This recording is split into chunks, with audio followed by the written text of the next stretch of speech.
What's going on, everyone? My name is Amadeo. I paint cars for a living, and I love it.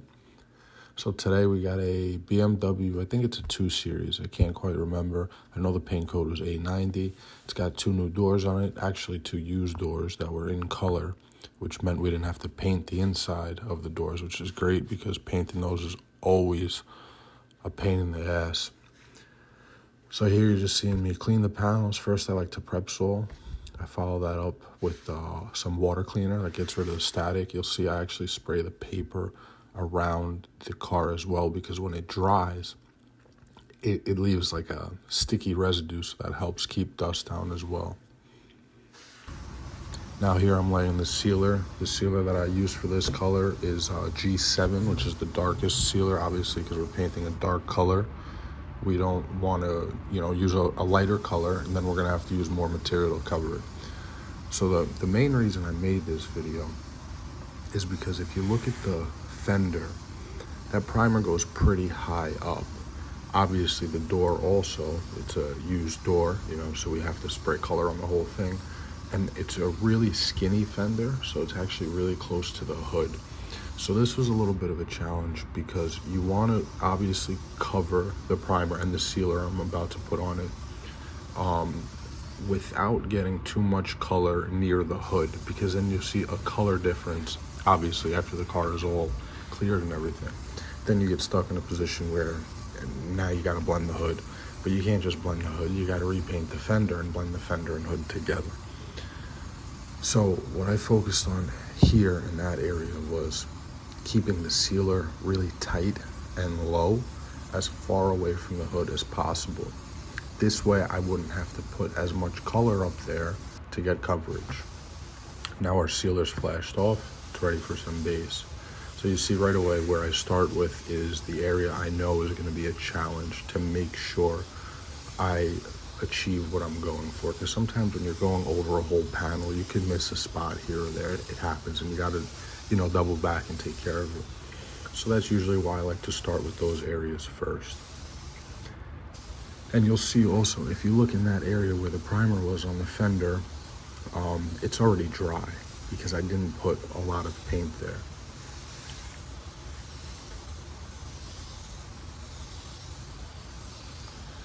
Now, this was our first coat. It was a wet coat. Usually I like to do wet coats first. And now here on the second coat, you'll see, I believe I used roughly the same pressure here. To be honest, when I'm spraying base, I go by ear. But what I did was I kind of moved quicker and moved back a little bit. And you see me starting now to shoot some color up to the top of that fender, because obviously I have to also blend that front door. But at the same time, I want to keep that color away from the hood. So I did put color there, but not too much. At least not enough for there to be any apparent difference in color between the hood and the fender. So I worked my way to the back, obviously. We also have another blend there, but I mean, we're blending into a bumper there. The bodywork didn't go very far. And obviously bumpers never match, so if the color's off a hair, it's justifiable. Now here you see I spent a little more time.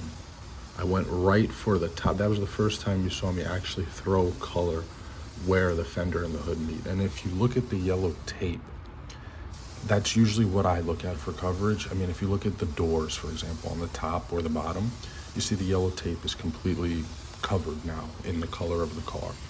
Whereas the tape at the top of the hood, where the fender meets, which is the area I'm worried about, it's just now starting to get a little coverage. So that tells me my door and the top of my fender have the same color now. And if you look, I also kept it really tight. I didn't go far into the fender where it meets the hood. And this was, I believe, my second coat. This was either the second or the third. I think this was actually the third. This was my drop coat, so I lowered the pressure a bit, which is usually what I do with the drop coat.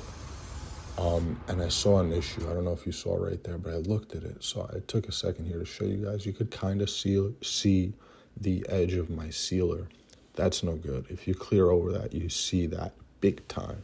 here as well, right by the gas cap door. Tried to catch it on camera. I don't really think it caught it. So what I did was, this is a trick I like to do. I add a clear additive, which is essentially it's paint, but it's clear, so it doesn't add any color or change the color. Essentially, it's a way to thin your color out to make it weaker, but at the same time, you're giving the paint more body. This is waterborne paint, so it's called a clear additive. I think for solvent, which I also use a solvent line as well. We have both lines in the shop. I think for the solvent, it's called balancing clear. It's the same. This is a really common trick I do for metallics also when I kind of see metallics bunching up. Then I put some reducer in, obviously, because you don't want to spray anything, not properly reduced. So I mix it up, then I'll put it in the gun, and then you'll see me do another drop coat, essentially. The same way I just put my third coat on, I'm gonna put this coat on now, but you'll see I get real reckless with the color. You see I go right for the top of the hood, and for the first time I took that color along the top of the hood, and you see me really shooting it up there now. But that's because I essentially just weakened the strength of my color by adding the clear additive to it. So that was my opportunity to also make sure I blended the top of that door properly without affecting the color from the top of the fender to the hood. And also, that sealer edge I saw, this coat I focused on, I think I came back to the fender, but I didn't get in the video. I made sure that it was smoothed out and you didn't see it anymore. And it only took one coat after adding the clear additive. So unfortunately, I did miss the first coat of clear because I tried doing like a POV, like holding it and shoot with one hand and spraying with the other. It works on Instagram, but something about holding the phone horizontally, I couldn't do it. So I put it down and got my first coat on it, and then set the phone up for the second coat. I usually like to start, when I'm painting a whole side, I'll start in the back quarter, and then I'll go up my A-pillar to the fender. And now I just have the two doors, which usually I can reach without having to move. You'll see here. That's the whole reason why I shoot it that way. So now I can just go the full length of the car without having to take any steps.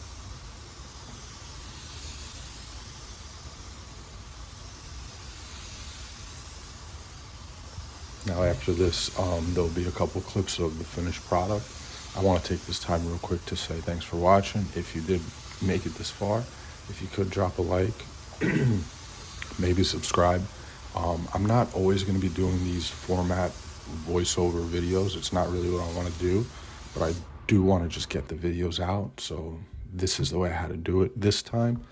But these videos are going to get live, I guess you could say.